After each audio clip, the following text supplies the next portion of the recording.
اگر کوئی شخص گناہوں والی زندگی چھوڑ کر نیکیوں والی زندگی گزارنا چاہتا ہے یا گزار رہا ہے، وہ گناہ چھوڑ کر نیکیوں کی طرف آنا چاہتا ہے، وہ برے راستے کو چھوڑ کر نیکی والا رستہ اختیار کرنا چاہتا ہے، تو ہم ایک کام بڑی ہی ایمانداری کے ساتھ کرتے ہیں۔ ہم کیا کرتے ہیں کہ اس کا ماضی اٹھا کر اس کے منہ پہ دے مارتے ہیں۔ وہ ایک واقعہ ہے کہ ایک مولوی صاحب نے مسجد میں اذان دی تو مسجد میں صرف ایک ہی نمازی آیا، تو مولوی صاحب بڑے پریشان ہوئے۔ اس ایک شخص نے مولوی صاحب کی پریشانی جب دیکھی تو ان سے کہا کہ مولانا صاحب آپ ایک مرتبہ پھر اذان دیں اور پھر دیکھیں۔ پھر مولانا صاحب نے دوسری دفعہ جب اذان دی تو پھر کیا ہوا، پورا علاقہ ہی پورا محلہ ہی اکٹھا ہو کے آ گیا مولانا صاحب کو سمجھانے کے لیے کہ مولوی صاحب یہ تو اسی کی کر لیتا ہے، شریعت میں کہاں جائز ہے 2 اذانیں۔ مطلب یہ کہ ہم عمل میں نہیں، اعتراض میں اور تنقید میں ماہر ہیں۔ اور مجھے اس بات کی سمجھ نہیں آتی کہ آپ کو کس نے یہ اختیار دیا ہے کہ آپ اس کا ماضی اٹھا کر اس کے منہ پہ دے مارے، جبکہ اللہ تعالیٰ نے کہا کہ میرے بندے میری رحمت سے مایوس نہ ہونا، اگر تجھ سے کوئی غلطی ہو جاتی ہے، تجھ سے کوئی خطا ہو جاتی ہے، میرے اللہ نے کہا ہے کہ اگر تجھ سے زمین بھی تو نے گناہوں سے بھر دی ہے، آسمان بھی تو نے گناہوں سے بھر دیا ہے، زمین اور آسمان کے درمیان جو خلا ہے وہ بھی تو نے گناہوں سے بھر دیا ہے، اور تیرے دل میں تو نے شرمندگی محسوس کی کہ یہ میں نے کیا کیا، میں نے اللہ کی نافرمانی کی ہے، اور تو واپس آ گیا اور تو نے مجھ سے معافی مانگ لی، توبہ کر لی، تو میں تیرے سارے گناہ معاف کر دوں گا اور تجھے تیرے کیے ہوئے گناہوں پہ تانا بھی نہیں دوں گا کہ تو پیچھے کی کر کے آئے۔ تو ہم یہاں یار کتنا ہی ہم مسلمان ہیں، اور ہم ایک مسلمان کو موٹیویٹ کرنے کے بجائے، اسے سراہانے کے بجائے کہ یار تو نے نا بڑا اچھا کام کیا ہے، تو نے یہ گناہوں والی زندگی چھوڑ دی ہے، اس سے کیا ہوتا ہے کہ یار جو لڑکے، جو نوجوان، جو مسلمان دین کی طرف آنا چاہتے ہیں، مطلب وہ برائیوں میں ڈوب چکے ہیں، اب وہ دین کی طرف آنا چاہتے ہیں، ان کا دل اب سیاہ ہو چکا تھا، اور انہوں نے محسوس کیا کہ یار یہ جو ہم زندگی پیچھے گزار چکے ہیں نا، یہ ہم نے فضول زندگی گزاری ہے، اب ہمیں اللہ کی طرف جانا چاہیے، تو وہ دین کی طرف آنا چاہتے ہیں۔ بس یہ ہمارے جو مسلمان بھائی ہیں، بس ان کو یہ تکلیف ہوتی ہے کہ یہ دین کی طرف کیوں آ رہے ہیں۔ اس کا نقصان کیا ہوتا ہے کہ ہم جب کسی کو اس طرح کی باتیں کرتے ہیں نا، تو دوسرے جو دین کی طرف آنا چاہتے ہیں وہ یہ سوچتے ہیں کہ یار اگر میں بھی دین کی طرف آیا نا تو ان لوگوں نے مجھے بھی باتیں سنانی ہیں، وہ ڈر کی وجہ سے دین کی طرف آتے نہیں ہیں۔ اب ایک شخص نے داڑھی رکھ لی ہے،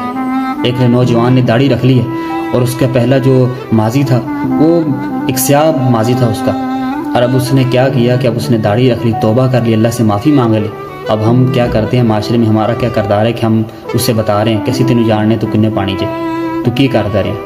مطلب کہ آپ اسے جانتے، اللہ اسے نہیں جانتا تھا، اللہ اسے جانتا ہے تو اللہ نے اسے یہ توفیق دی ہے،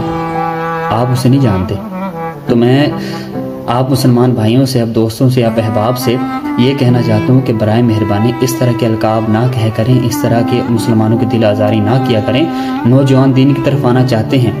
لیکن ہم کیا کرتے ہیں کہ اپنے اس کردار کی وجہ سے ان نوجوانوں کو ڈی موٹیویٹ کرتے ہیں۔ تو آپ کو تو چاہیے کہ آپ مسلمان ہیں، اگر کوئی آ رہا ہے تو اسے کہیں کہ اس کا ویلکم کریں۔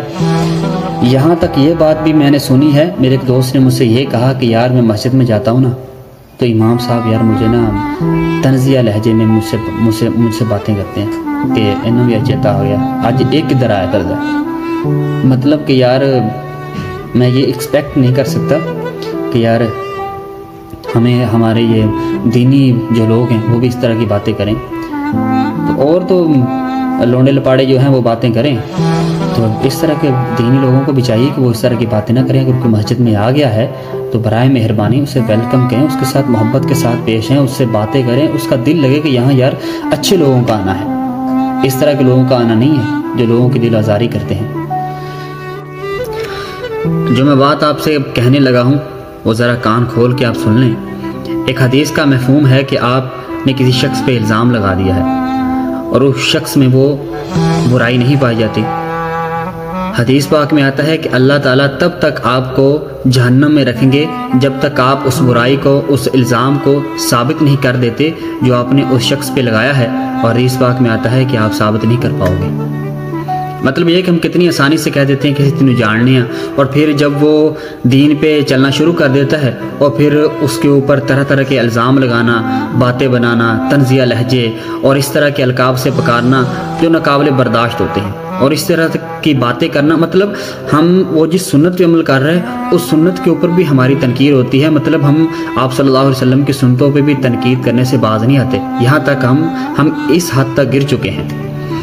اور ایک بات سمجھ لیجئے